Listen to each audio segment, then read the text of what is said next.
सभी लोग समझ लें। और आज हमने गुरु पूर्णिमा के पर्व पर बड़े भक्ति भाव से देखिए, यज्ञ अधिकांश कर त्रिलोक होते जा रहे हैं। यज्ञ कोई नहीं कराता। आपने देखा होगा, बड़े से बड़े मंदिरों पे चले जाओ, गुरुओं की पूजा होती है पर यज्ञ वहाँ पे नहीं होते। ये एक ऐसा स्थान है, यहाँ पे महाराज जी ने हमें बताया कि 5 यज्ञ होते हैं यहाँ पे, एक साल में 5 यज्ञ किए जाते हैं यहाँ पे। तो ये तुम लोगों का बहुत बड़ा सद्भाग्य है कि यज्ञ जैसे क्रम में आपको सम्मिलित होने का अवसर प्राप्त होता है। और वो भी सबसे बड़ी बात ये है कि इतने पावन पवित्र स्थान पर होता है कि यहाँ पे बैठने के बाद में अपने आप आत्मा को शांति प्रदान होती है ना। यहाँ पे किसी शांति की आवश्यकता नहीं है। देखो, पीपल वृक्ष है, यहाँ पे बटका वृक्ष है ना, इन पर सभी देवता प्राय से निवास करते हैं। और दूसरी बात सबसे बड़ी ये है कि ये हमको ऑक्सीजन देते हैं, है ना, देते ही देते हैं। ये कार्बन तो लेते ही नहीं, कार्बन को अपने अंदर रखते हैं और हमको ऑक्सीजन प्रदान करते हैं। तो ऐसे स्थानों पर हम जब यज्ञ करते हैं, उस यज्ञ का भी हमको पूर्ण लाभ प्राप्त होता है। और यज्ञ में डाली हुई सामग्रियाँ, यज्ञ को जब हम करते हैं तो यज्ञ हमारे लिए, हमारे जीवन में बहुत ही महत्वपूर्ण है।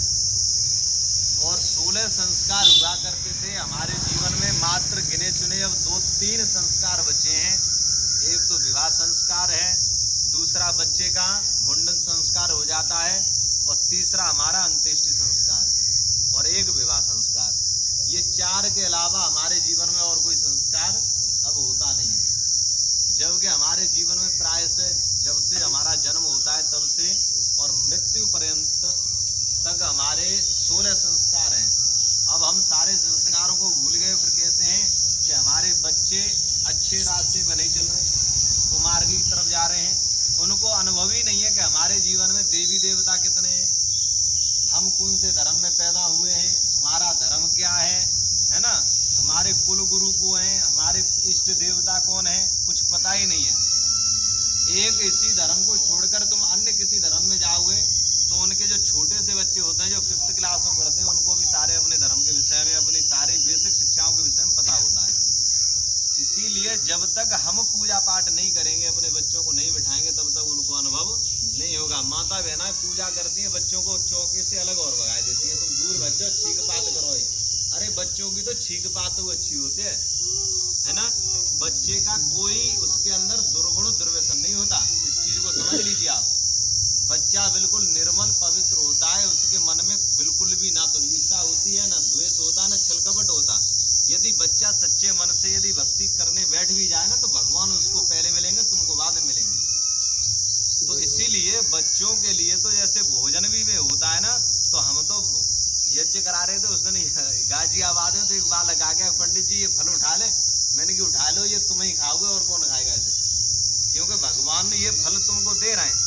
ये भी प्रसाद है, किसको मिलेगा किसको नहीं मिलेगा। लालच और क्रोध होता है बच्चे, बार-बार घटना। हाँ, तो इसीलिए आप लोग बच्चे से घृणा नहीं करें, बच्चे को ज़्यादा से ज़्यादा यजन पूजन में और भागवत कथा होती हैं तो वहाँ पे लेके जाएं। जो बच्चा स्कूल नहीं जा रहा है, तो बच्चा स्कूल जा रहा है, उसको स्कूल भेजिए। तो आप लोग सभी लोग एक ध्यान दें कि हम आज महर्षि तिलकधारी महाराज जी के श्री चरणों में बैठकर बड़ी भक्ति भाव से संकल्प ले रहे हैं।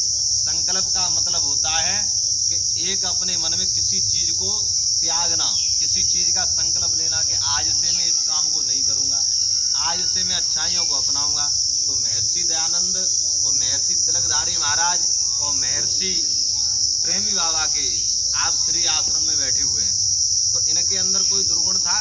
इन्होंने बीड़ी तंबाकू गुटखा खाए पिए, पहले भी कथा में भी 7 दिन यही चला था, है ना।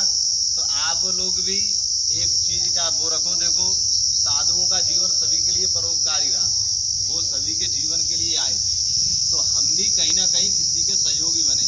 अपने जीवन में एक संकल्प आचरित करें कि आज के बाद में किसी की ईर्ष्या नहीं करूंगा, है ना, किसी से ईर्ष्या नहीं करूंगा, और ईश्वर के प्रति मेरी निष्ठा बढ़ जाए। ये संकल्प में अपने अंदर एक व्रत अपना, क्या मेरी निष्ठा परमात्मा के श्री चरणों में बढ़े। तो अपनी संकल्प दक्षिणा रखते हुए और 3 बार बोले ओम विष्णु विष्णु विष्णु विष्णु। तत्सत श्री ब्रह्मणो द्वितीय प्रारदे वैवस्वत मनमंत्रे अष्टाविंशतितमे कलयुगे कलयुग प्रथम चरणे जम्मू द्वीपे भारत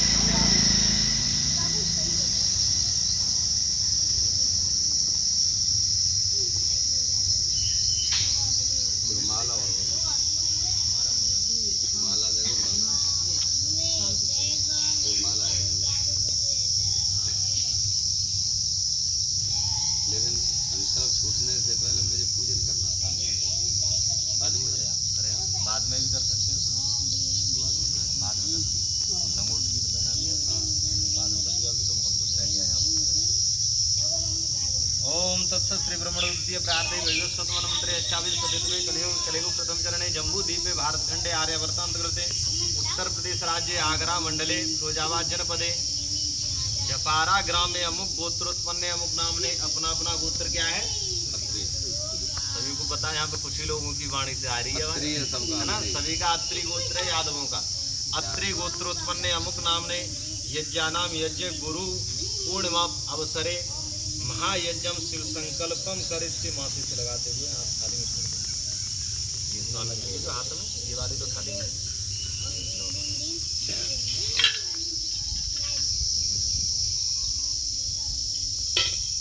जो चावल रखे हैं ये वाले हाँ ये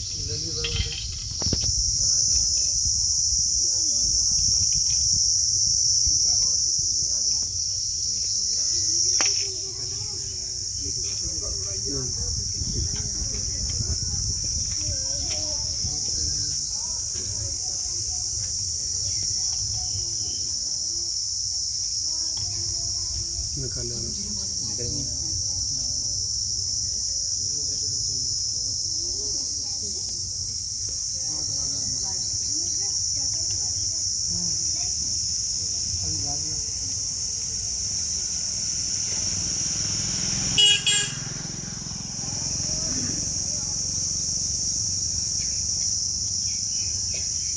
पूरा